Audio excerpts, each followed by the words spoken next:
personnes qui sont intéressées par des véhicules vraiment pragmatiques et pratiques, il y a les fourgonnettes. Les fourgonnettes, c'est pas forcément les plus en demande non plus. Les gens préfèrent les utilitaires sport parce que c'est plus sexy comme véhicule. Cela dit, il faut quand même jeter un œil sur ces véhicules-là si vous êtes des parents de famille nombreuses. C'est vraiment intéressant.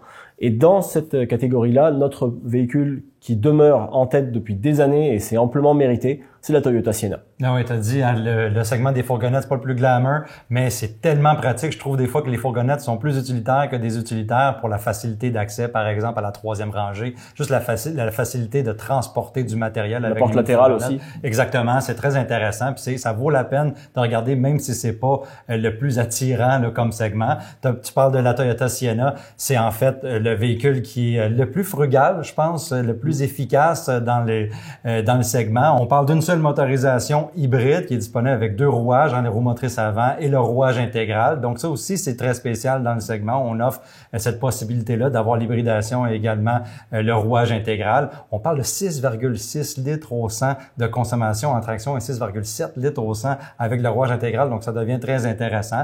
Un véhicule qui est pas le plus technologique, pas le mieux fini à l'intérieur non plus, mais quand même très, très, très utile. Bon, ouais, absolument. Puis fiabilité, valeur de revente. C'est quand même un véhicule qui, une nouvelle fois chez Toyota, a fait ses preuves aussi et se montre très fiable jusqu'à date. En deuxième position, c'est un véhicule qui est pas passé loin de lui ravir la première place et c'est l'absence de rouage intégral qui lui fait mal finalement, c'est la Kia Carnival. Ouais, la Kia Carnival. En fait, Kia a décidé d'introduire une mini-fourgonnette dans un segment-là qui battait de l'aile. Et puis, on a commencé avec un 6 cylindres 3,5 litres, qui est un moteur qui a quand même fait ses preuves, même si on doutait de sa viabilité au début, ça va bien du côté de chez Kia. On a du côté de chez Kia également le moteur hybride maintenant qui est débarqué cette année, une motorisation 4 cylindres 1,6 litres turbo compressé, qui est pas aussi frugal que ce qu'on trouve dans la Sienna, mais quand même, on offre plus de couple à bas régime avec ce moteur-là, ce qui donne un agrément de conduite un petit peu plus relevé pour une mini-fourgonnette. J'aimerais ajouter aussi que dans la Carnival, la finition est supérieure que dans la Sienna. On est un petit peu plus confortable, un peu plus technologique, mais quand même tout aussi pratique. Bon, un peu plus agréable à conduire. De toute manière, c'est pas des véhicules qui sont des Formule 1, mais c'est un peu moins plate à conduire qu'une Sienna. Et effectivement bien fini, pratique à l'intérieur, bon aménagement, bien agencé. Et que c'est aussi à souligner vraiment du côté de Kia. Et en troisième position, c'est un véhicule où on a plus de réserves, il y a de très bons points et des moins bons points aussi, c'est la Chrysler Pacifica. Ah oui, la Chrysler Pacifica, dans ce trio-là, c'est elle qui est disponible avec la technologie hybride rechargeable. On a pris le vieux moteur Pentastar puis on a mis une technologie hybride rechargeable. Les roues motrices sont avant avec cette technologie-là en exclusivité, donc ça fait quelques compromis.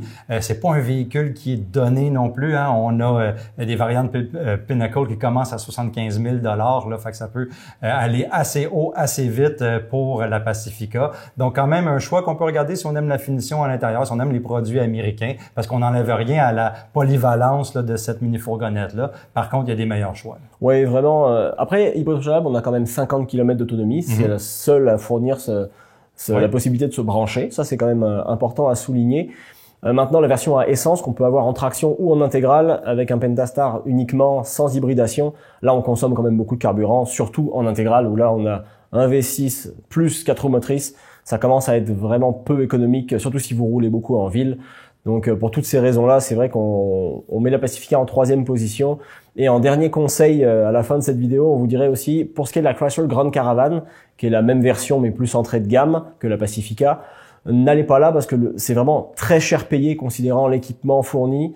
Et c'est ça en fait qui pénalise ce véhicule-là. Donc c'est pour ça qu'on a mis que la Pacifica dans notre classement et pas la Grand Caravan.